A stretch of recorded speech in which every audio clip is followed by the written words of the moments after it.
In 203 AD, Tertullian, a former Roman lawyer, was studying Ephesians when one Greek word made him stand up shaking.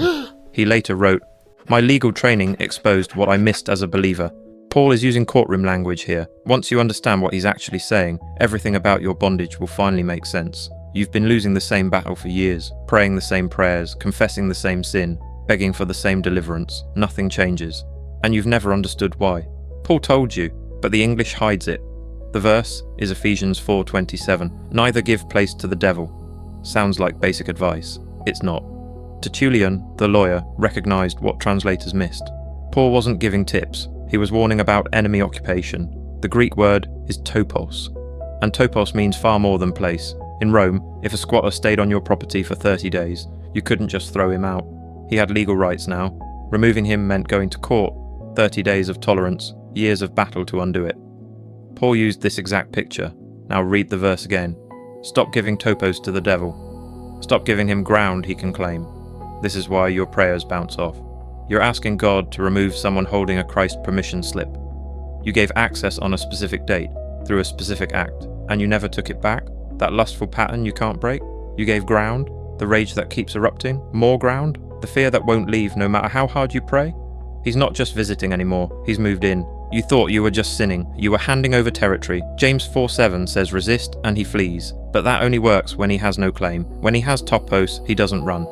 He points to the agreement, shows the date you let him in. This is why deliverance doesn't last, why freedom fades, why the same battles keep returning.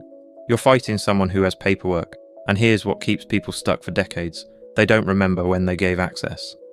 They've buried that moment so deep they can't name it.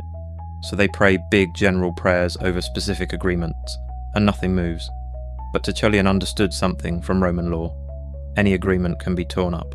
Any access can be cancelled. The owner always has more rights than the squatter. You just have to do it right. Blanket confession doesn't cancel specific agreements. Vague prayers don't undo specific access. You have to name the territory. That addiction that started at 14. The bitterness you've carried since your father left. The fear that got in through that trauma. The rage that started when you were betrayed. Name it, date it, take it back. Declare this. Identify the topos I gave to darkness. Name the sin, name the moment. I cancel all access. I tear up every agreement. This ground belongs to Jesus Christ. Your claim is done. Get out, now, in Jesus' name. Be specific. Vague prayers don't work. The enemy wants you thinking he attacks randomly, that you're just a victim with no way out. But Tertullian found the truth. He's not a random attacker, he's a squatter using your old permission slips. In 230 AD, Origen was translating Joel when 3 Hebrew letters stopped him cold. He wrote, "For decades I missed what this actually says. Once believers discover what God promised here, they stop grieving and start claiming." You've quoted Joel 2:25 your entire life. You've been quoting it wrong. The English translation hides something that terrifies hell. And until you see the Hebrew, you'll never understand why some people's losses become launch pads, while yours stay graves. The verse says, "I will restore to you the years that the locust has eaten." Sounds gentle, God making things whole. But Joel wasn't writing poetry, he was writing law. The Hebrew word is shalom, and shalom doesn't mean restore. In ancient Israel, when someone stole your ox, returning it wasn't enough. Exodus 22 demanded far more. 1 ox stolen meant 5 oxen repaid. Not generosity, legal penalty. Shalom was the word judges used when rendering that verdict. Now read Joel again. God isn't promising to return what you lost. He's prosecuting the thief, with mandatory penalties. Your years weren't just taken. A legal debt was created, and God is collecting. Want proof this law still operates? Job lost everything to Satan's attack. Job 42:10. God gave back double. Not because he felt generous, because Shalom required it.